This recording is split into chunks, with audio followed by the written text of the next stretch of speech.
എല്ലാവർക്കും പുതിയൊരു വീഡിയോയിലോട്ട് സ്വാഗതം. ഇന്ന് നമ്മൾ ചെയ്യാൻ പോകുന്നത് വെള്ള കടല വെച്ചിട്ടുള്ള ഒരു മസാലക്കറിയുടെ റെസിപ്പിയാണ്. വീഡിയോ കാണുക. വീഡിയോ ഇഷ്ടമായെങ്കിൽ ലൈക്ക് ചെയ്യുക, ഷെയർ ചെയ്യുക, കമൻറ്റ് ചെയ്യുക. അതുപോലെ തന്നെ സബ്സ്ക്രൈബ് ചെയ്തിട്ടില്ലെങ്കിൽ ഒന്ന് സബ്സ്ക്രൈബ് ചെയ്ത് സപ്പോർട്ട് ചെയ്യുക. ഞാനിവിടെ ഒരു കപ്പ്, അതായത് 250 ml ഗ്ലാസ്സിൽ ഒരു ഗ്ലാസ് കടല തലേദിവസം തന്നെ വെള്ളത്തിൽ കുതിർക്കാനായിട്ട് ഇട്ടിരുന്നു. മിനിമം നമ്മളൊരു 8 മണിക്കൂറെങ്കിലും ഇതൊന്ന് വെള്ളത്തിൽ കുതിർക്കാനായിട്ട് ഇടണം കേട്ടോ. കടല നന്നായിട്ട് കഴുകിയതിന് ശേഷം വെള്ളത്തിൽ കുതിർക്കാനായിട്ടിടുക. അതിനുശേഷം നമുക്കിതൊന്ന് പ്രഷർ കുക്ക് ചെയ്തെടുക്കണം.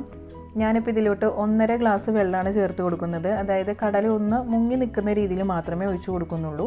നമ്മുടെ കടല നന്നായിട്ട് കുതിർന്നതാണ്. പിന്നെ വെള്ളക്കടല കറുത്ത കടലേനെ അപേക്ഷിച്ച് പെട്ടെന്ന് തന്നെ കുക്കായിട്ടും വരും. അപ്പോൾ അതുകൊണ്ട് അത്രയും വെള്ളം ഒഴിച്ചു കൊടുക്കുന്നുള്ളൂ. 1/2 ടീസ്പൂൺ ഉപ്പ് ചേർത്ത് കൊടുക്കുന്നുണ്ട്. ഇപ്പോൾ നമ്മുടെ കുക്കറൊക്കെ പെട്ടെന്നൊക്കെ അടുക്കി പിടിക്കുന്ന ആ ഒരു ടൈപ്പൊക്കെ ആണെങ്കിൽ കുറച്ചും കൂടി വെള്ളം നിങ്ങൾക്ക് ചേർത്ത് കൊടുക്കാം കേട്ടോ.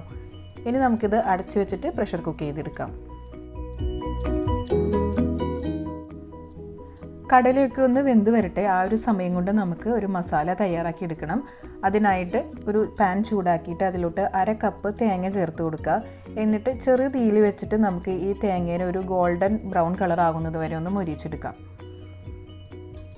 കുറച്ച് സമയം എടുത്തിട്ട് നമ്മളിതുപോലെ ഇളക്കി കൊടുത്തിട്ട് തന്നെ ഇതൊന്ന് മൊരിച്ചെടുക്കണം കേട്ടോ. അപ്പോൾ ഹൈ ഫ്ലെയിമിൽ വെക്കുകയാണെങ്കിൽ തേങ്ങയൊക്കെ പെട്ടെന്ന് കരിഞ്ഞു പോകും. തേങ്ങയുടെ കളറെല്ലാം മാറി വന്നിട്ടുണ്ട്. ഇനി നമുക്കിതിലോട്ട് 3 ഏലക്കായ, 3 കറിയാമ്പൂ, ഒരു ചെറിയ കഷ്ണം കറുകപ്പട്ട ചേർത്ത് കൊടുത്തു. 1/2 ടീസ്പൂൺ വലിയ ജീരകം, 1/2 ടീസ്പൂൺ പൊടിക്കാത്ത കുരുമുളക്, ഒരു 1/4 ടീസ്പൂണ് നല്ല ജീരകവും ചേർത്ത് കൊടുത്തിട്ട് ചെറുതായിട്ടൊന്ന് റോസ്റ്റ് ചെയ്തിട്ടെടുക്കാം. ലോ ഫ്ലെയിമിൽ വെച്ച് മാത്രം ചെയ്താൽ മതി. എന്നിട്ട് ഫ്ലെയിം ഓഫ് ചെയ്ത് വെക്കുക. നന്നായിട്ട് തണുത്തതിന് ശേഷം മിക്സിയുടെ ജാറിലോട്ട് മാറ്റിയിട്ട് നന്നായിട്ട് നമുക്കിതൊന്ന് അരച്ചെടുത്ത് മാറ്റി വെക്കാം കേട്ടോ.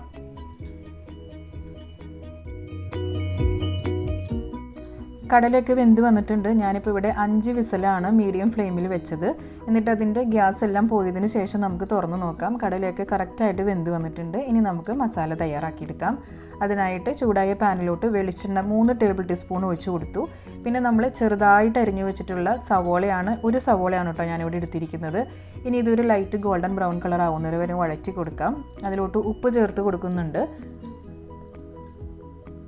സവോളയ്ക്കൊന്ന് വഴണ്ടി വരുമ്പോൾ 1 ടീസ്പൂൺ ഇഞ്ചി വെളുത്തുള്ളി പേസ്റ്റ് ചേർത്ത് കൊടുക്കുന്നുണ്ട്.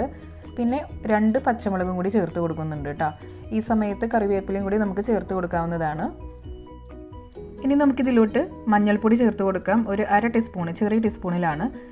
1.5 ടേബിൾ ടീസ്പൂൺ മല്ലിപ്പൊടി ചേർത്ത് കൊടുക്കുന്നുണ്ട്. അതുപോലെ തന്നെ വലിയ ടീസ്പൂണിൽ 1/2 ടീസ്പൂൺ കാശ്മീരി മുളക് പൊടിയും, പിന്നെ ഗരം മസാല 1/2 ടീസ്പൂൺ, ചെറിയ ടീസ്പൂണിലാട്ടോ ചേർത്ത് കൊടുത്തത്. കാരണം നമ്മൾ ഓൾറെഡി നേരത്തെ മസാല പേസ്റ്റ് തയ്യാറാക്കിയപ്പം അതിൽ ചേർത്തിട്ടുണ്ടല്ലോ.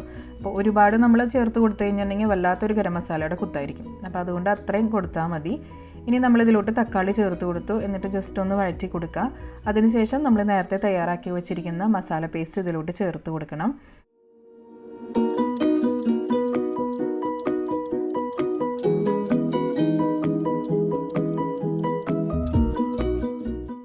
ഇനി നമുക്ക് ഈ മസാലകളെല്ലാം ഒരു 3-4 മിനിറ്റ് നന്നായിട്ടൊന്ന് വഴറ്റി കൊടുക്കുക കേട്ടോ. അതിൻ്റെ ഒരു റോ ഫ്ലേവറൊക്കെ മാറുന്നത് വരെ നന്നായിട്ടൊന്ന് വഴറ്റി കൊടുക്കുക. അതിനുശേഷം നമുക്കിതിലോട്ട് ചൂടുവെള്ളം ചേർത്ത് കൊടുക്കണം. ഞാനിപ്പോൾ മിക്സിയുടെ ജാറ് കഴുകിയതും ചൂടുവെള്ളത്തിലാണ് കേട്ടോ. പച്ചവെള്ളം ചേർത്ത് കൊടുക്കരുത്, കറിയുടെ ടേസ്റ്റ് മാറിപ്പോവും. നമുക്ക് ഗ്രേവിക്ക് ആവശ്യത്തിനുള്ള ചൂടുവെള്ളം ഈ സമയത്ത് ചേർത്ത് കൊടുക്കാം. എന്നിട്ട് നന്നായിട്ട് ഇതൊന്ന് ബോയിലായി വരട്ടെ. അതിനുശേഷം നമുക്ക് വേവിച്ച് വെച്ചിരിക്കുന്ന കടല ചേർത്ത് കൊടുത്താൽ മതി. ഇപ്പം ഗ്രേവിയൊക്കെ നന്നായിട്ട് കുറുതായി വന്നിട്ടുണ്ട്. നമ്മൾ ചേർത്ത് കൊടുത്ത മസാലകളും എല്ലാം നന്നായിട്ട് കുക്കായി വന്നിട്ടുണ്ട്. ഇനി നമുക്കിതിലോട്ട് വേവിച്ച് വെച്ചിരിക്കുന്ന കടല ചേർത്ത് കൊടുത്തിട്ട് നന്നായിട്ട് ഇതൊന്ന് മിക്സ് ചെയ്തെടുക്കാം. കടല ചേർത്ത് കൊടുത്തതിന് ശേഷം ഒരു 3-4 മിനിറ്റ് തുറന്ന് വെച്ചിട്ട് തന്നെ നമുക്കിതൊന്ന് നന്നായിട്ട് തിളപ്പിച്ചെടുക്കണം.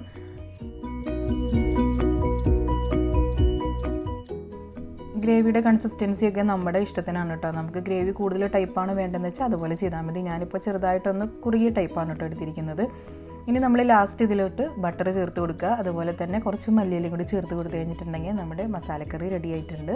എല്ലാവരും ഒന്ന് ട്രൈ ചെയ്ത് നോക്കുക. എന്നിട്ട് നിങ്ങളുടെ ഫീഡ്ബാക്ക് കമൻറ്റ് ബോക്സിലൊന്ന് മെൻഷൻ ചെയ്യാനായിട്ട് മറക്കരുത് കേട്ടോ. അപ്പോൾ പുതിയൊരു വീഡിയോ ആയിട്ട് കാണാം. താങ്ക്